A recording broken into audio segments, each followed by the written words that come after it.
Okay, guys, I'm on my third helmet to review here. I didn't think I'd be buying three of these things, but as you can see, this is the Giro, and this is the Switchblade full face with the removable chin bar.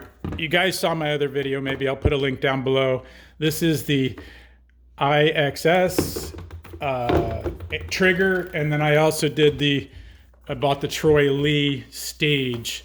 And I'm just trying to find the best fit and comfort. So I'm going to do the detail on this one right now, the Giro Switchblade.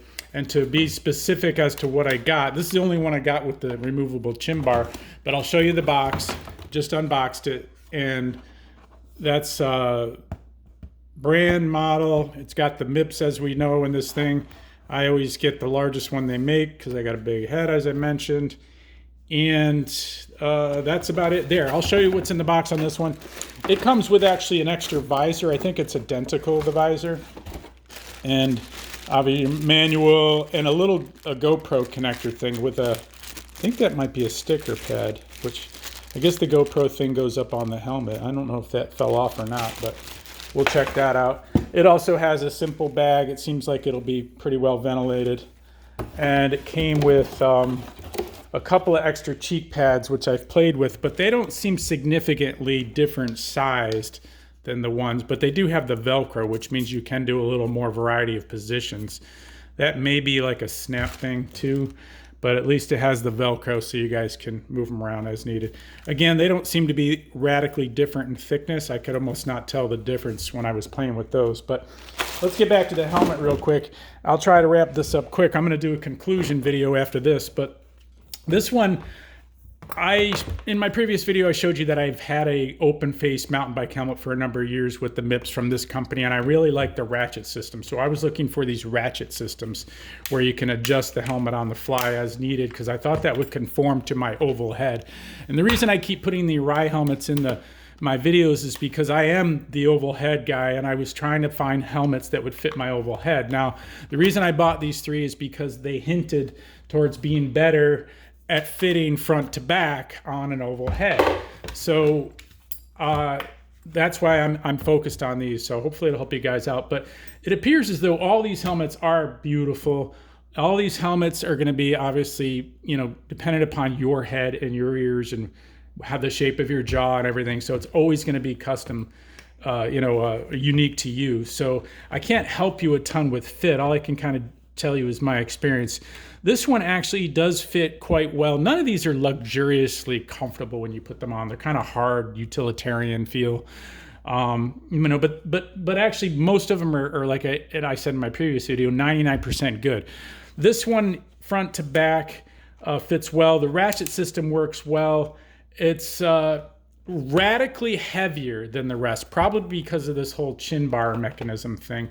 So the lightest, just so you guys know, this one is a feather at like 595 grams. It is nothing. Troy Lee coming in second at 690 grams, about 95 grams more than the first one.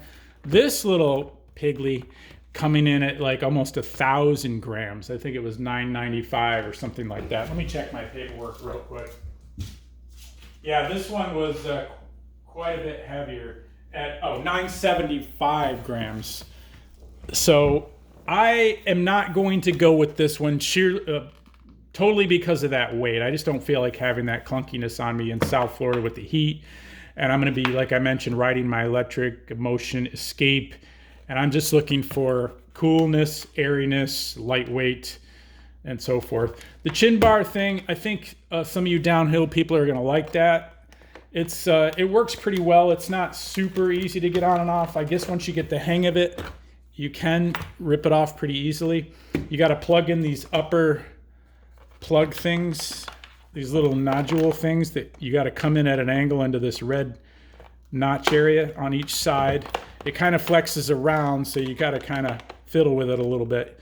Once you get used to it, I'm sure it'll be fine, but you get it in that channel and you snap it in, and then you can rotate it downward and it'll click on each side. You just got to make sure that this thing lines up well when you click it. I think that works pretty well. And this one's rated well. I think it's rated downhill both in the open helmet and with the full bar. So it's a very sturdy helmet. I have to admit, it is the most substantial of the helmets. When I put this on, I feel the most secure, I guess, the most protected. It's obviously the heaviest, but it also just kind of has that wraparound, especially with the ratcheting system, which works really nice. And it's got the classic D-rings. I don't know if you're going to be a fan of that now after the Fid Lock. The Fid Lock, I've kind of gotten used to. It is fast and easy. But these D-rings work well. I like the chin strap. It's soft. It gets under your neck and kind of protects you pretty well.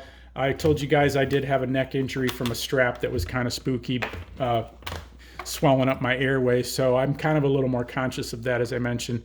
But these work well. They're just the basic D-rings, nothing fancy. I mean, I suppose if you, I tend to customize things, and if I wanted to, I would just cut these straps and put on a Fid Lock if you wanted to, if you want to get creative. And, you know, you got these different pads, as I mentioned. So overall, it's a gorgeous helmet as well. You know, give it a shot if you're thinking about it. If you're a hardcore downhiller, this one feels most like a motorcycle helmet in terms of its weight and overall kind of protection feel. It just feels like a sturdy little bugger. Again, this one, if I were to kind of do an overall review of all of them, I'm probably saying, put them all three in a row. And if you guys can see all three of them, I'm going to say I'm probably going to be leaning towards the Troy Lee personally. Mostly because it's got the largest air holes. You can literally just stick your fingers all the way through them. So when you walk around the house, especially in the air conditioning, you can feel the air passing through your head, around your head. It's, like I said, the fit's going to be, it's 99%, and I think I'll get used to it. It'll be comfortable break in. The strap is kind of the friendliest too. The Fid Lock works well for me. So that's, again, personal. This one, I like the weight of it. It literally feels like nothing. It's such a feather. It's unbelievably light feeling. It's just crazy. It does not have as big of vent holes. There's not really a hole you can stick your finger through. I mean, this one you can a little bit, but let's say your thumb. You know, they're not quite as big. When you walk around the house, you do feel a little less air flowing through on this one. That's probably insignificant. So you probably, you know, if you're into the total lightweight, go for this one. And then again, I do like the ratchet system. That snugs up nicely. This strap, for some reason, seems to be a little more annoying. I mean, I like this pad, but it tends to loosen on its own pretty easily. I don't know if it's this double nylon thing that's messing it up, but say, for example, I feel like I've pulled on it like this, and it just kind of came undone, you know. And, I mean, they all can kind of do that. I guess it's not super critical. I suppose maybe the angle in which you crash, the way it hits your chin, it might not do that as easily. Maybe it is supposed to give a little so it doesn't, like, damage my airway like I almost did before. So who knows? I just feel like it constantly loosens on its own. It bugs me a little bit. So something to consider. I mean, you could easily fix that. You could add a rubber band or stitch something if you wanted or whatever. I mean, I have a sewing machine that I would fix that with. So back to this guy. Gorgeous helmet. If you're a serious downhiller and you need this chin bar removed, go for it. And it does feel secure. It's got some nice parts in the box. So that's kind of my overall decision-wise. Like I told you, I think I'm going to go with the Troy Lee because of the airflow and the weight is right there where I need it. Strap is friendly. I got these pads in a situated area that I like. And, you know, this one is definitely a close second for me. And I may change my mind last minute, but I just wanted the additional airflow. I hope that helps you guys. So that's my 2 cents. Again, it's always going to be about your personal head shape and fit. So you're just going to have to try it. Unfortunately, I've got like $900 worth of helmets here. So I'm keeping them all mint and packaging them all up to return the ones I don't want. But good luck with your hunt. And again, appreciate any likes and subscribes. Take care, you guys.